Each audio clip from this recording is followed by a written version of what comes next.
ఎమ్మెల్యేలు తీవ్ర నిరాశలో ఉన్నారా? రాష్ట్రంలో తమ సర్కారున్న రూపాయి సంపాదించుకునేందుకు అవకాశం లేకుండా పోయిందని నారాజ్ అవుతున్నారా? అటు డిప్యూటీ సీఎం పవన్ కళ్యాణ్ మాత్రం ఎంత కట్టడి చేసినా అవినీతి తగ్గడం లేదని ఆగ్రహంతో ఉన్నారా? కొందరు ఎమ్మెల్యేలు పనిగట్టుకొని అవినీతికి గేట్లు తెరిచారని మండిపడ్డారు. ముఖ్యంగా పోలీసులు మారాలంటూ వార్నింగ్ ఇచ్చారు. అసలు కాకినాడలో ఏం జరుగుతోంది? Let's watch this story.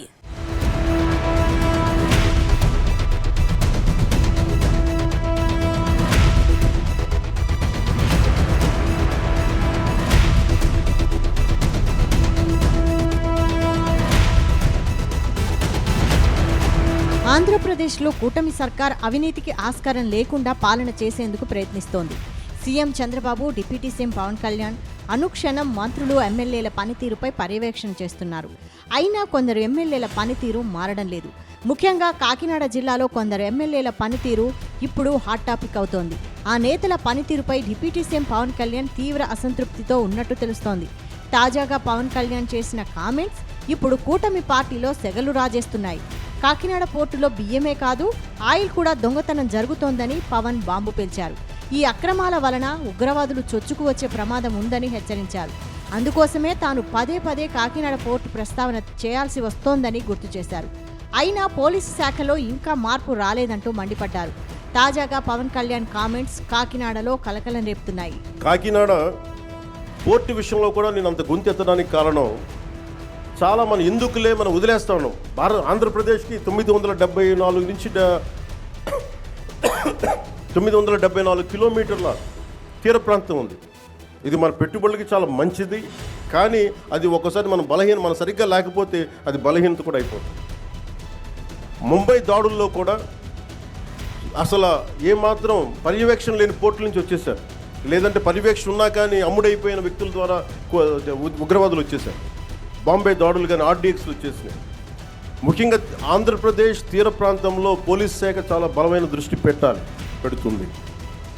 ఎందుకంటే నాకు ఇది కాకినాడ చాలా వల్నరబుల్గా అనిపిస్తుంది ఒకసారి రిపోర్టు చూస్తూ ఉంటే. కలెక్టర్ గారికి తెలుసు, ఎస్పీ గారికి తెలుసు, రాష్ట్ర డీజీపీ గారికి తెలుసు, ఇక్కడ విపరీతంగా డీజిల్ అక్రమ రవాణాలు జరుగుతూ ఉంటాయి. దీన్ని చాలా బలంగా ఎదుర్కోవాల్సిన అవసరం ఉంది. ఓన్లీ బియ్యమే కదా, డీజిలే కదా అని మనం వదిలేస్తే ఒకసారి దోపిడీ, ఒకసారి స్మగ్లింగ్ అలవాటైన వాళ్ళకి బయట నుంచి వెపన్స్ వచ్చే అవకాశాలు ఉంటాయి, బాంబులు తీసుకొచ్చే అవకాశాలు ఉంటాయి. వీటన్నిటినీ కూడా ఒక చాలా ఏమరపాటుగా ప్రతి ఒక్కళ్ళు ఉండాలి. పవన్ కామెంట్స్ ఇద్దరు ఎమ్మెల్యేలకు సూటిగా తగిలాయనే టాక్ వినిపిస్తోంది. కొద్ది రోజులుగా డిప్యూటీ సీఎం ఎన్నిసార్లు వార్నింగ్ ఇచ్చినా ఆ ఇద్దరు ఎమ్మెల్యేలు మారడం లేదు. బియ్యం, మట్టి, ఇసుక, ఆయిల్ ఇలా అన్ని వ్యాపారాల్లో ఆ ఎమ్మెల్యేలకు భాగస్వామ్యం ఉందని ప్రచారం సాగుతోంది. మరో ఎమ్మెల్యే అయితే ఒక అడుగు ముందుకేసి ప్రైవేట్ నాన్ లేఅవుట్లలో ప్రభుత్వ సొమ్ముతో రోడ్లు కూడా వేసి కమిషన్లు తీసుకున్నారని ఆరోపణలు వస్తున్నాయి.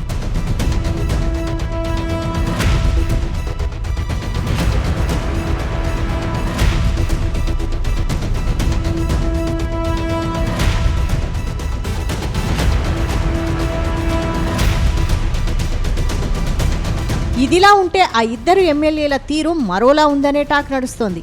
ఆ ఇద్దరు ఎమ్మెల్యేలు ఉప ముఖ్యమంత్రి పవన్ కళ్యాణ్పై నారాజ్గా ఉన్నట్టు తెలుస్తోంది. 2014 నుంచి పార్టీని మోస్తున్నామని, అయినా తమకు రూపాయి ఆదాయం రావడం లేదని అనుచరుల దగ్గర వాపోతున్నారు. కానీ 2019 నుంచి 2024 మధ్య వైసీపీ ప్రభుత్వంలో గల్లీ లీడర్ మొదలు పెద్దల వరకు రేషన్ బియ్యంపై కోట్లు సంపాదించారని అంటున్నారట. ముఖ్యంగా కాకినాడ పోర్టుకు వచ్చే షిప్పుల నుంచి ఆయిల్ తీసుకొచ్చి బయట పెద్ద ఎత్తున అమ్ముకున్నారని చెబుతున్నారట. అలాగే ఆ షిప్పుల నుంచి డీజిల్ ఇచ్చేందుకు షిప్లో ఉన్న వారికి రకరకాల వస్తువులు సరఫరా చేశారు. ఒక దశలో అక్కడ అమ్మాయిలను తీసుకువెళ్లినట్టు ప్రచారం ఉంది. కానీ కూటమి సర్కార్ అధికారంలోకి వచ్చాక మాత్రం తమకు ఎలాంటి ఆదాయం లేకుండా పోయిందని ఆవేదన వ్యక్తం చేస్తున్నట్టు తెలిసింది. ముఖ్యంగా కాకినాడలో బియ్యం వ్యాపారం తీసుకుందామనేసరికి పవన్ కళ్యాణ్, నాదెండ్ల మనోహర్ దాడులు చేశారు. దీంతో ఆదాయం పోయిందని వాపోతున్నారట. గతంలో కాకినాడ పోర్టు నుంచి పెద్ద ఎత్తున బియ్యం ఎగుమతి అయ్యేవి. 4-5 రోజులకు 2 షిప్పుల వంతున వెళ్లేవి. ఇందులో పీడీఎస్ బియ్యం అధికంగా ఉండేది. ప్రతిపక్షంలో ఉండగా పవన్ కళ్యాణ్ కాకినాడ మాజీ ఎమ్మెల్యే చంద్రశేఖర్ రెడ్డిని టార్గెట్ చేశారు. ఆయనే రేషన్ బియ్యం తరలిస్తున్నారని, ఆయన ఆట కట్టిస్తానని వార్నింగ్ ఇచ్చారు. అన్నట్టుగానే అధికారంలోకి రాగానే దాడులు చేశారు. 55,000 మెట్రిక్ టన్నుల బియ్యం సీజ్ చేశారు, కేసులు పెట్టారు. సిట్ను కూడా ఏర్పాటు చేశారు. తాజాగా ఈ సిట్లో మరికొందరు అధికారులను నియమించారు. ఇప్పుడు సిట్ పనితీరు ఏమాత్రం బాలేదని చర్చ జరుగుతోంది.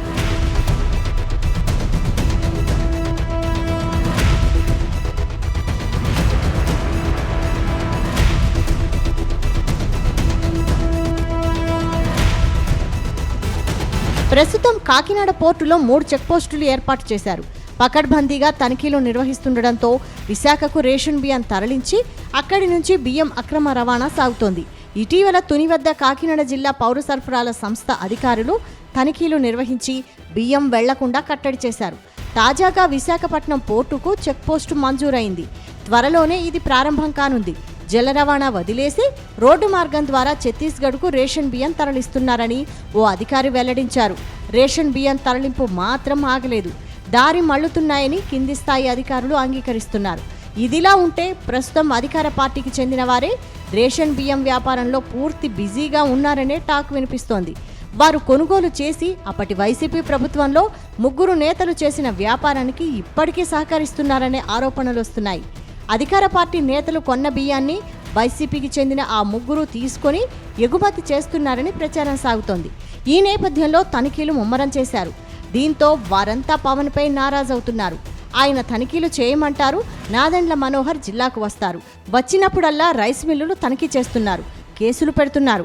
ఆయన వెళ్ళాక మిల్లర్లు మాపై మండిపడుతున్నారంటూ ఓ ఎమ్మెల్యే ఆవేదన చెందుతున్నట్టు తెలుస్తోంది. మొత్తం మీద తమకు రేషన్ బియ్యం వ్యాపారం చేసుకునే అవకాశం ఇవ్వాలని కొందరు ఎమ్మెల్యేలు తెగేసి చెబుతున్నారు. మరికొందరు ఎమ్మెల్యేలు ఈ దాడులను నిరసిస్తున్నారు. పవన్ కళ్యాణ్ వల్లే జిల్లాలో రేషన్ బియ్యం వ్యాపారం లేకుండా పోయిందని, తమ ఆదాయం పోయిందని ఎమ్మెల్యేలు వారి అనుచరులు కూడా వాపోతున్నారు.